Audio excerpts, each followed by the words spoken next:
ici et connecter les électrodes entre elles, donc notamment ici avec un conducteur ohmique R.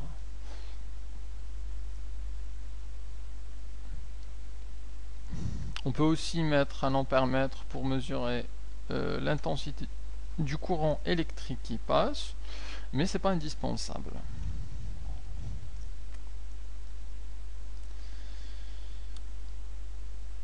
Donc, deuxième configuration, on a nos deux solutions, on a le pont salin, on a relié les électrodes. Alors dans ce cas-là, les réactions chimiques commencent. Donc une fois les électrodes reliées,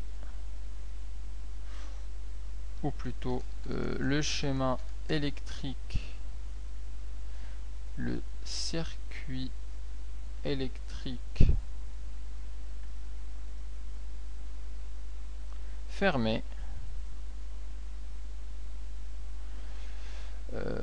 les réactions chimiques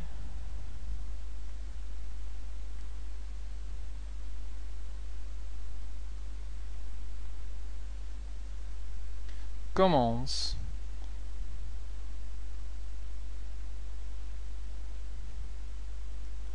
dans la solution S1 et S2. Dans les solutions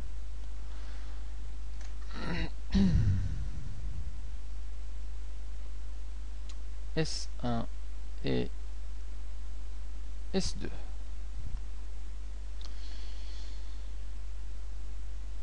Alors, on va maintenant comprendre ce qui se passe dans les deux électrodes. On va commencer par l'anode. Alors l'anode, on a déjà dit qu'il y avait une oxydation et que la relation c'est Zn donne Zn de plus 2 électrons. Donc je vais noter ici l'équation qu'on a, le Zn qui nous donne du Zn de plus 2 électrons. Alors je peux dessiner cette demi-réaction en disant que un atome du zinc, un atome de l'électrode de zinc solide, en fait il se décompose en deux choses. Il se décompose en un ion Zn de plus qui va rester dans la solution, et il se décompose en deux électrons, lesquels électrons circulent dans l'anode et en fait remontent avec le circuit électrique. Elles remontent en fait dans les fils électriques, elles traversent le conducteur ohmique et elles vont dans la cathode. Alors, on va expliquer d'abord ça, ensuite on va voir ce qui va se passer dans la cathode. Alors, dans l'anode,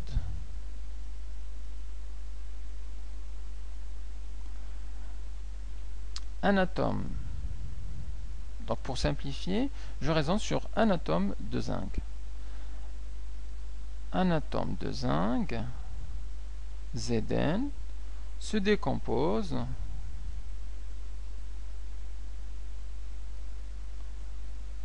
en un ion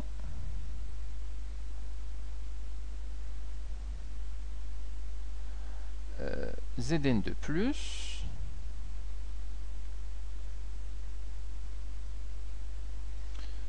qui reste dans la solution,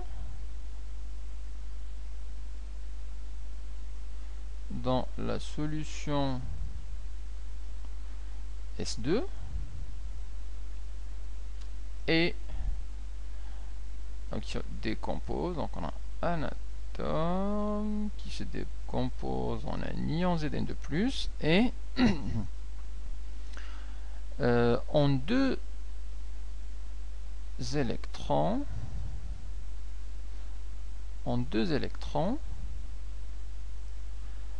qui se déplacent dans les fils électriques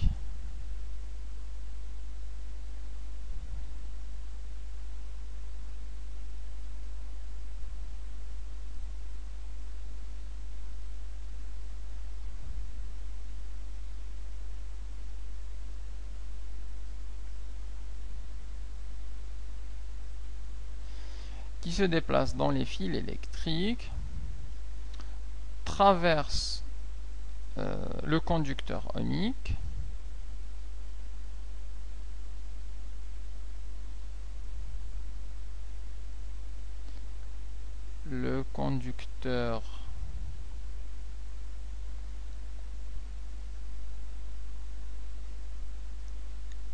et grand R et passe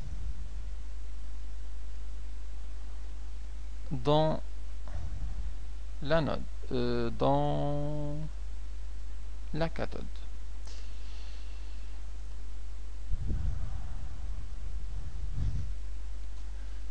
Voilà, donc là on voit bien que maintenant, une fois que le circuit est fermé, on voit bien que le déplacement des électrons est possible et donc ils vont emprunter ce chemin là,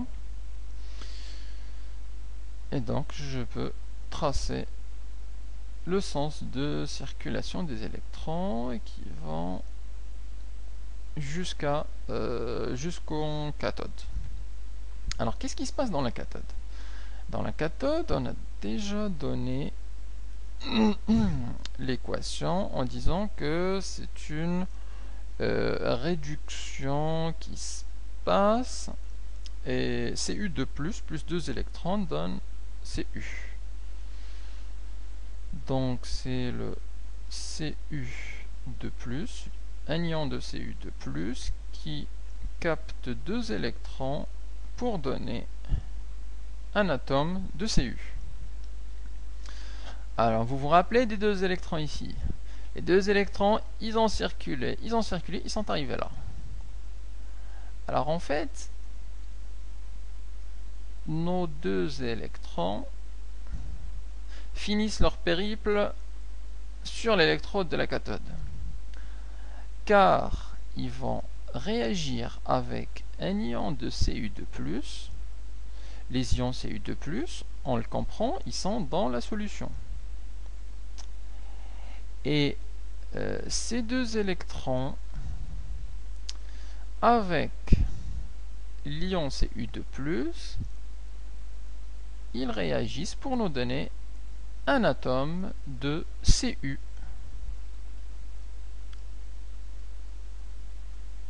Donc un atome solide qui va se déposer sur la plaque de cuivre, sur l'électrode, donc positive sur la cathode. Alors notons ça.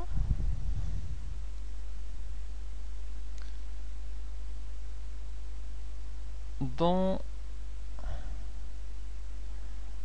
la cathode,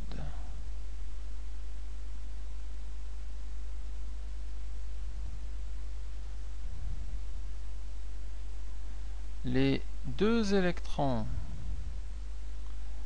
arrivent à la surface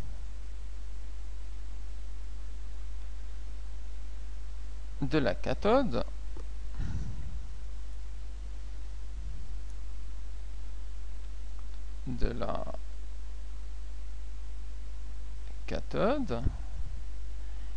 et ils sont captés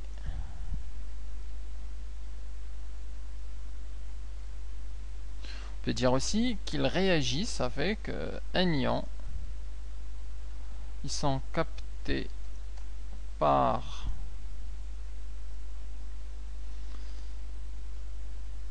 un ion Cu2+, pour former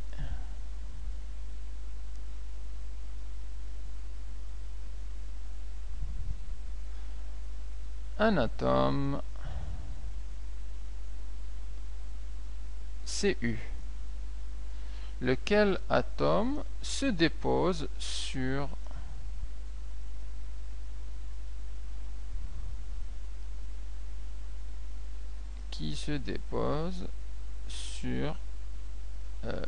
la plaque de cuivre.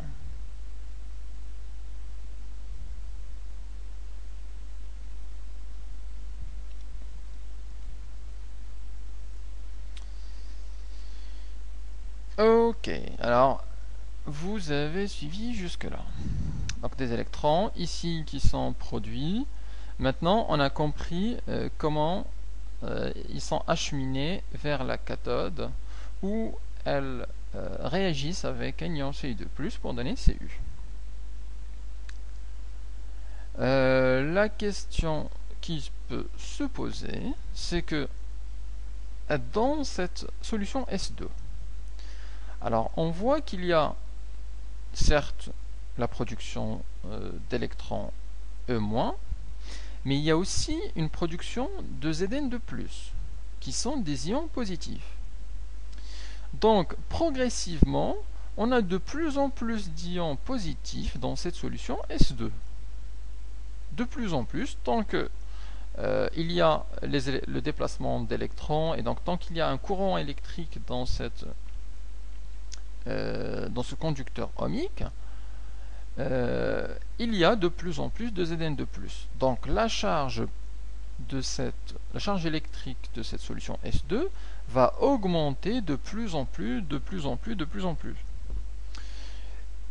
Et la question qui se pose, mais on nous a toujours dit qu'une solution électrique aqueuse est électriquement neutre.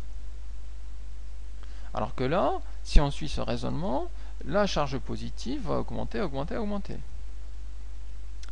De même, pour la solution S1, on voit que elle perd ses charges positives, puisque à chaque fois, il y a un ion Cu2+ qui réagit, qui disparaît de la solution et qui devient un atome de cuivre.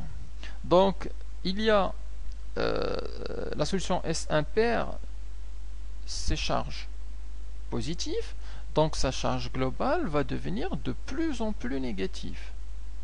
Et donc, pareil, le même problème se pose. Mais comment ça se fait, puisqu'on nous dit toujours qu'une solution électrique, une solution aqueuse doit toujours être électriquement neutre. Alors, on va voir la réponse à cette question.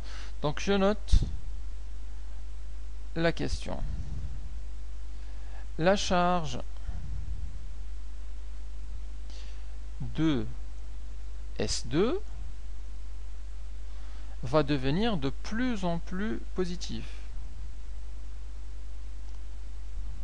Va devenir de plus en plus positive.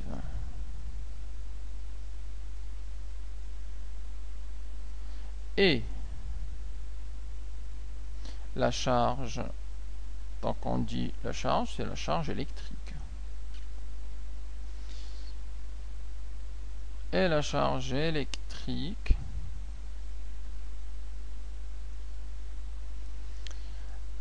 de S1 va devenir de plus en plus négatif.